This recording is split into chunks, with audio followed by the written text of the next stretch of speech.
You know, before the company was ever organized, we developed this special juice called Tahitian noni juice in a one-car garage in Santa Clara, Utah.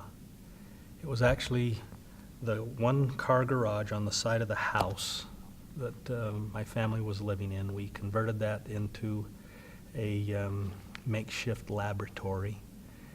And then there was a little standalone room behind that where Steve and I officed.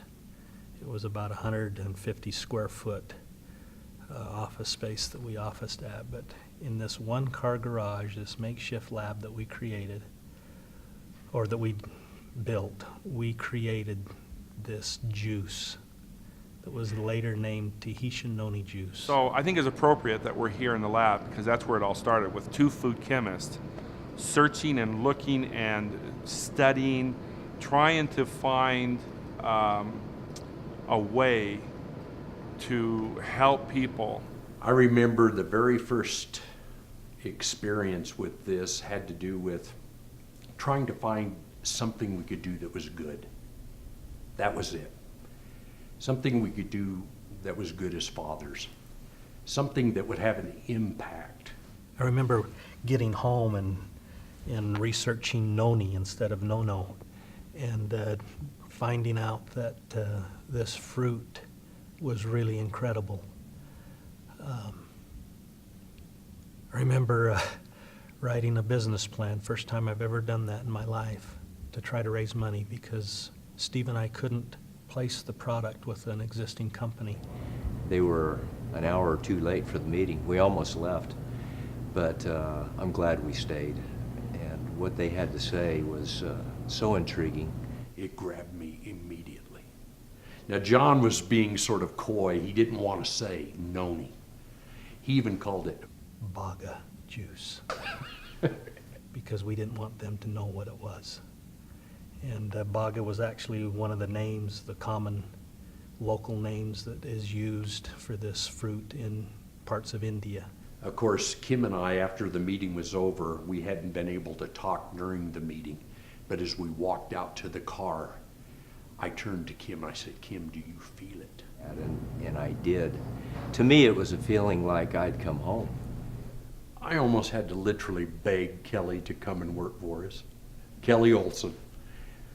I just thought he's such a special man and has a special feeling for network marketing.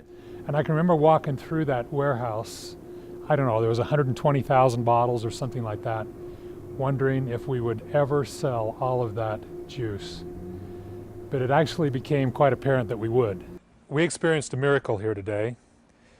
We just finished shipping several thousand bottles of Tahitian noni juice to people in their homes all across the United States. Those were wonderful, visionary, amazing times. We could envision thousands and thousands of people from all over the world coming to us for Tahitian noni juice. When I think about the beginning of this company and where we're at today, I always have to go back to my experience in Tahiti. My experience of discovering this for the very first time, of researching something that nobody had ever heard about, of talking about no-no and trying to find something, any information about that word or that fruit or whatever it was at the time. My first experience in Tahiti of meeting the people and understanding the culture and starting conversations with the government about no-no, about this rich history of 2,000 years of how it's promoted good health for their people for so long. And then discovering after a very difficult time, after people laughing at me, calling me crazy, even a family member asking me to consider getting a real job to support my children. And I think of those times and the difficulty of it all, but then understanding that I've spent a lot of money, most of it Stevens, to go to Marquesas to learn that no-no was a mosquito, and the fruit is really called noni.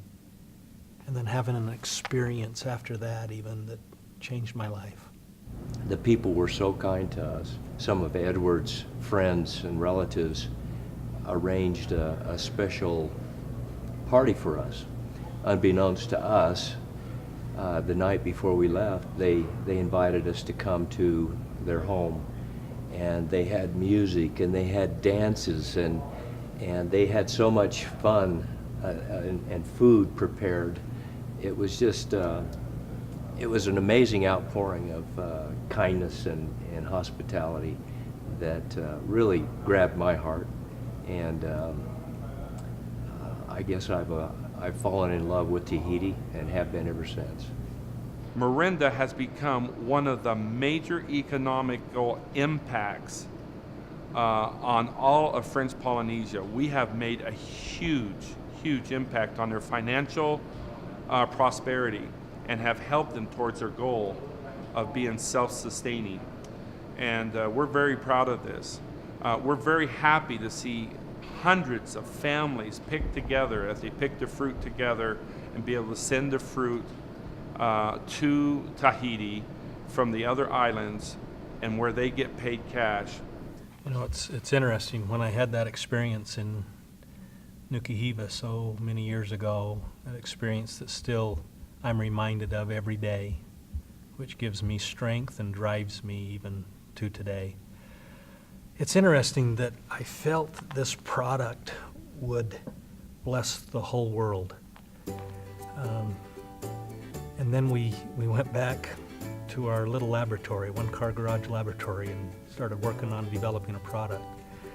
And even from those humble beginnings, it has now expanded to the edges of the earth.